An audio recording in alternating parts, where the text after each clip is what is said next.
नमस्कार, आप देख रहे हैं क्राइम तक। मैं हूं अश्विनी सिंह। सैफ अली खान मामले को लेकर एक नया अपडेट सामने आया है। आपको बता दें कि एक संदिग्ध को पुलिस ने डिटेन किया है, जिसे लेकर बांद्रा पुलिस स्टेशन ले जाया गया, जहां पर उससे पूछताछ की जा रही है। हालांकि पुलिस के साथ आपने देखा होगा कि एक बैग भी शामिल है, यानी जो बैग पिट्ठू बैग था, जिस तरह से सीसीटीवी में कैप्चर हुआ था कि एक शख्स अपने पीठ पर वो पिट्ठू बैग लेकर उतर रहा था सैफ अली खान के बिल्डिंग से, तो हो न हो वो जो शख्स अभी आज यानी 17 जनवरी को डिटेन किया गया है, उसके पास से भी एक बैग मिला है, जिसके बाद लगातार पुलिस इस मामले को खंगालने में जुटी हुई है। तो दूसरी ओर एक और बड़ी खबर आ रही है, और ये खबर भी मुंबई के बॉलीवुड से जुड़ा हुआ है। बॉलीवुड के बादशाह कहे जाने वाले शाहरुख खान के घर की भी रेकी की गई थी। इस मामले में मुंबई पुलिस के सूत्रों से खबर आई है कि जिसमें बताया गया है कि जहां पर मन्नत है, यानी बांद्रा के बैंड स्टैंड में मौजूद शाहरुख खान का जो बंगला है मन्नत, उसके पीछे की एक दीवार है, उस दीवार पर किसी ने सीढ़ी लगाकर रेकी किया था, और ये मामला शाहरुख खान से जुड़ा हुआ है। यानी मामला हाई प्रोफाइल है, जिसमें पुलिस को ऐसा शक है कि जो शख्स 16 जनवरी को सैफ अली खान के घर पर जाकर वहां पर इस तरह से हमला करता है, 1 करोड़ रुपए की डिमांड करता है, तो हो सकता है कि यही जो अपराधी है, यही जो आरोपी है, वो 14 जनवरी को मन्नत की रेकी किया था, यानी एसआरके के बंगले की रेकी किया था, जिसके बाद उसने दोबारा से यानी उसने टारगेट बनाया, और ये टारगेट में कोई और नहीं बल्कि सैफ अली खान आते हैं, और जिसके बाद उसने रात के 2:30 बजे उनके घर पर ही हमला बोल दिया था। दरअसल शाहरुख मामले में भी खबर सामने आई, जिसमें पुलिस ने बताया है कि उनके बंगले की मन्नत की रेकी की गई थी, और ये मामला कुछ ही दिन पहले यानी 14 जनवरी का बताया जा रहा है, जहां पर ये सस्पेक्ट एक दिखा है सीसीटीवी में, और ये बताया जा रहा है कि मन्नत के पीछे की जो दीवार है, उस दीवार को फांद कर उसने बकायदा सीढ़ी लगाई थी, और सीढ़ी से उसने उस मन्नत को पूरा खंगाला था, रेकी किया था, जिसके बाद पुलिस ने ये संदिग्ध को लेकर भी जांच चल रही है कि आखिर ये इस तरह से कैसे खुले में घूम सकता है। बता दें कि शाहरुख खान के जो घर के पास रिट्रीट हाउस है, उससे 6 से 8 फीट लंबी लोहे की सीढ़ी लगाकर उसने अंदर झांकने की कोशिश की थी, जिसे लेकर पुलिस को शक है कि शाहरुख खान के बंगले की भी रेकी की गई थी। हालांकि पुलिस का यह मानना है कि जो शख्स वहां सीसीटीवी में कैप्चर हुआ है, वो हूबहू जैसे यहां पर सैफ अली खान के घर पर जिस शख्स ने हमला किया था, उसका भी कद काठी और जो उसका हुलिया है, हो न हो कि वही हुलिया है जो शाहरुख खान के बंगले यानी मन्नत पर रेकी किया था, और कुछ दिन पहले यानी 14 जनवरी को।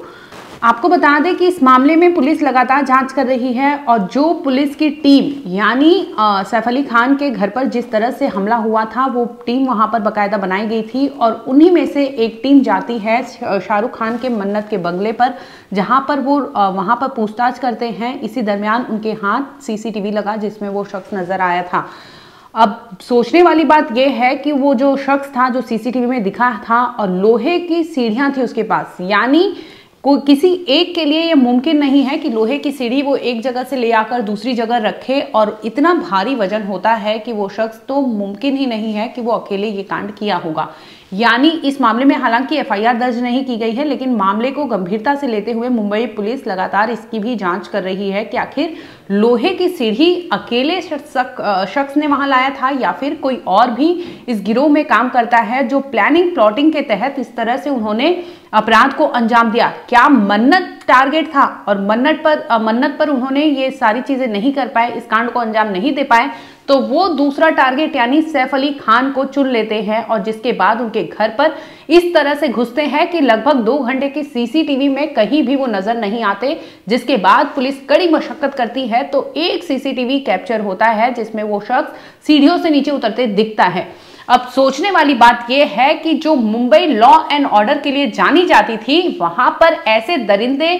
घूमते हैं, खुलेआम घूमते हैं, और वो भी हाई प्रोफाइल मामला, क्योंकि सेलिब्रिटीज का घर है, तो ऐसे में उनको सिक्योरिटी ऑलरेडी रहती है, उनके गार्ड खुद के भी रहते हैं, लेकिन फिर भी ये सारी चीजों को वो अगर सरपास करके आगे निकलते हैं, तो ये सबसे बड़ा सिक्योरिटी का सवाल उठता है कि आखिर ऐसा करना कैसे मुमकिन हो जाता है, और ये शख्स इतने बेखौफ कैसे होते हैं कि वो पुलिस तक को नहीं डरते, लॉ एंड ऑर्डर को नहीं डरते, और इस तरह से अपराध करके वहां से भागने में भी सफल हो जाते हैं।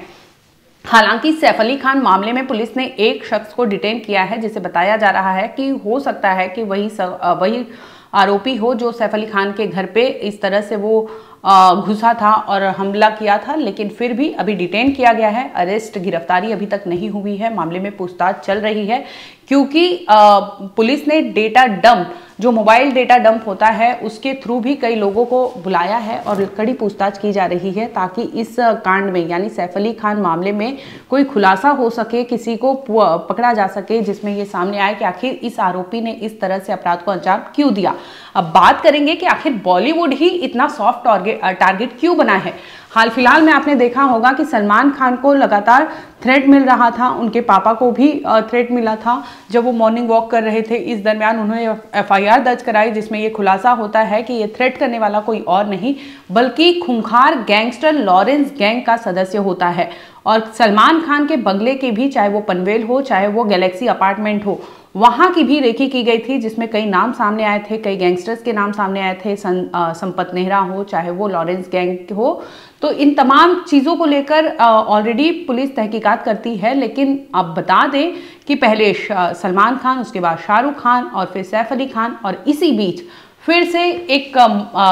एक ऐसा मामला सामने आता है जहां पर शाहरुख और सैफ अली खान के बीच की कड़ियां जुड़ती नजर आती है, और वो सस्पेक्ट कोई और नहीं, ऐसा पुलिस का मानना है कि हो सकता है कि सस्पेक्ट एक हो और उसने हर फिल्मी यानी बॉलीवुड सितारों को उसने टारगेट किया हो, जिसके बाद हर एक के घर पे जाकर वो रेकी कर रहा है और इस तरह से अपराध को अंजाम दे रहा है। अब सवाल ये उठता है कि क्या ये गिरोह है, क्या ये अकेला सदस्य को कर पाना मुमकिन है? क्योंकि इस तरह से लोहे की सीढ़ियां लाना, वहां पर रेकी करना और इतने बड़े हाई प्रोफाइल स्टार के घर में घुस जाना अपने आप में बड़ा सवाल उठता है, क्योंकि वहां पर कई लोग होते हैं, फैंस की हुजूम होती है, ऐसे में लोग वहां बाहर दिखते हैं। लेकिन अगर कोई आदमी अंदर जाने की कोशिश करता है, वो भी इतने गार्ड्स को हटा के उनसे छिपाकर, तो ये सबसे बड़ा सवाल उठता है कि आखिर बेखौफ कैसे है दरिंदे और इस तरह से वो अपराधी खुले में कैसे घूम रहे हैं।